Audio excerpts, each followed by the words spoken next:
I just sat down with Jeb Bush, the former Florida governor, who had a lot to say. Fascinating conversation, including that he thinks that Donald Trump should stop tweeting.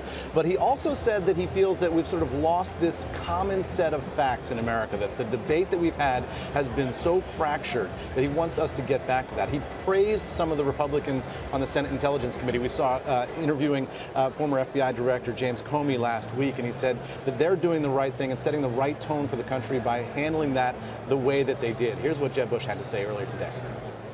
If you are defending a person who was from the other party doing it, would you have the same attitude? And vice versa. If you're a Democrat, would you defend, if it was a Democrat that was doing it, would you defend them and oppose it if it was a Republican?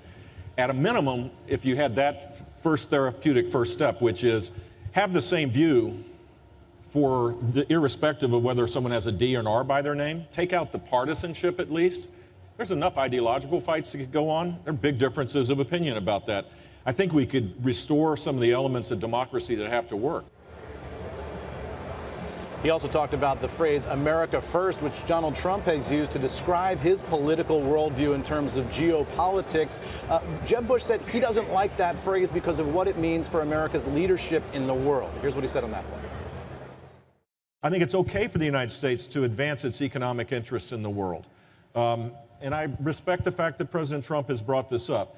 But if his doctrine emerges, and I don't think it's clear how that's working, to pull back, to create walls, to isolate, to say, hey, we're not a leader anymore. Korea, you fund the missile defense system that protects us and protects you in Japan.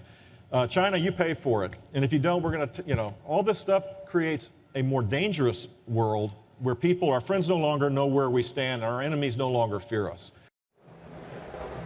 He also talked a little bit about baseball, Melissa. He's been involved in an effort to buy the Florida Marlins baseball team. He said that effort now is on pause because he and Derek Jeter were not able to come to terms over exactly how that would be structured. So he said it's on pause for him, but he said he's only going to buy the Florida Marlins in terms of any sports franchise out there. That's it for him. So we'll see whether he gets back into that dealer. It sounded like he was pretty diplomatic when it comes to evaluating the Trump administration so far.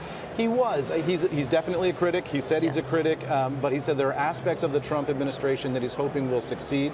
And he said that he hopes that every president succeeds. He hoped that Barack Obama succeeded as well. And so that for him is sort of a baseline starting point. And then into conversations about Latin America, Mexico, Cuba. He's a little bit wary of what the president might do in terms of Cuba policy later this week. So a lot to get into there.